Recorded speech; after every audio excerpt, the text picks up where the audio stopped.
by reducing the efforts in coding and softwares and creating better systems.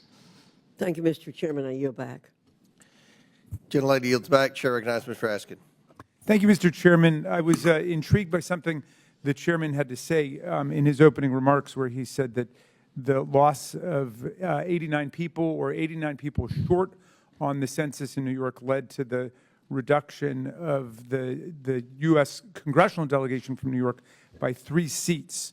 I said 1 seat. Okay, you may have misspoken, because I looked up, in any event, it was 1 seat. New York lost a seat, and I found an article about that August 12, 2021, New York Times. New York loses House seat after coming up 89 people short on census. It's hard for me to see how, if the Census Bureau was involved in some partisan plan to enhance representation in blue states, and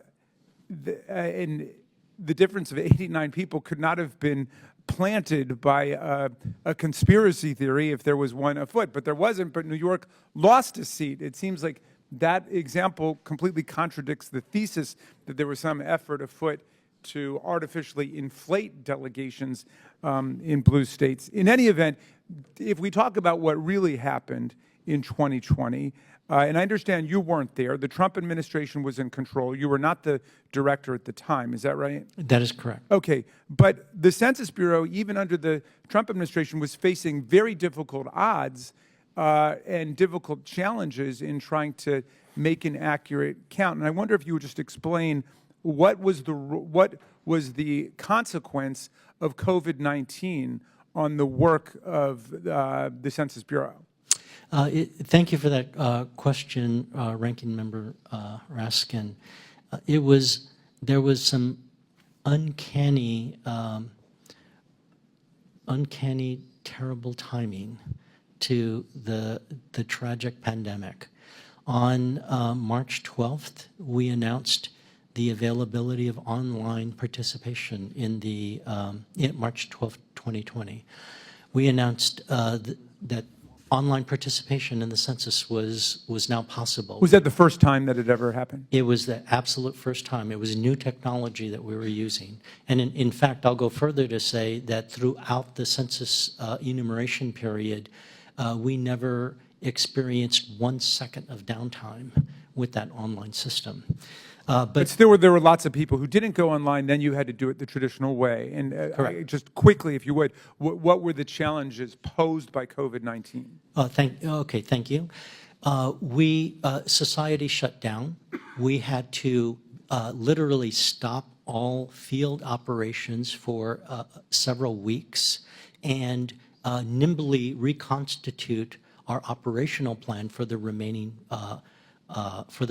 time. We had to find 1 million masks for our and other protective devices for our staff, instruct them and train them on how to do that. In the meantime, people were consolidating households with elderly upstairs with COVID who were most possibly dying. And so this notion that folks would simply stop and say, oh, it's time to do a census and run and complete a form. What about all the wildfires in the West and the hurricanes? Were those also an obstacle for your work? Those exacerbated the impact of the pandemic. Louisiana experienced a horrible hurricane that wiped out housing units and communities. Wildfires were rampant. There were also floods and things of that sort. So those were challenges. And I know, I remember, certain other members of the committee remember that the administration tried to stop the count a month early and said it would cut it off when only 63% of the households had responded to the census. What was the result of that confusion? Well, you probably would have to ask the previous director for the details on that. What I can say is that that would have been absolutely tragic to the decennial census because we still had a lot of work to do, and we were able to do it in that remaining month. Okay, the post-enumeration survey is a useful tool that produces estimates of these net undercounts and overcounts. We know it's limited because it's a limited size sampling, as I said before. It's not a redo of the census in any way. And I know some of our colleagues actually sued to stop the Census Bureau from using sampling in apportionment decisions back in 1998.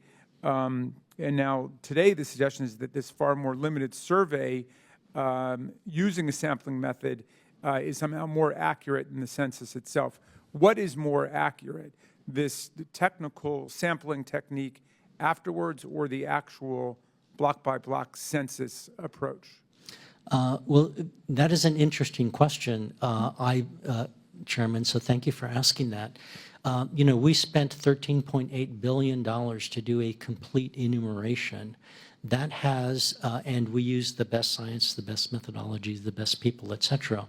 That provides some credence, as well as the independent expert reviews by national academies and such, on the value and the accuracy and the fitness for use of the decennial census. The post-enumeration survey is designed not to estimate over or under counts, but to find where are the weaknesses and strengths in the methodologies that we use so that we can plan for a better subsequent decennial census. I yield back, Mr. Chairman. Chair recognizes Mr. Palmer from Alabama. Thank you, Mr. Chairman. You made the point that the 2010 census was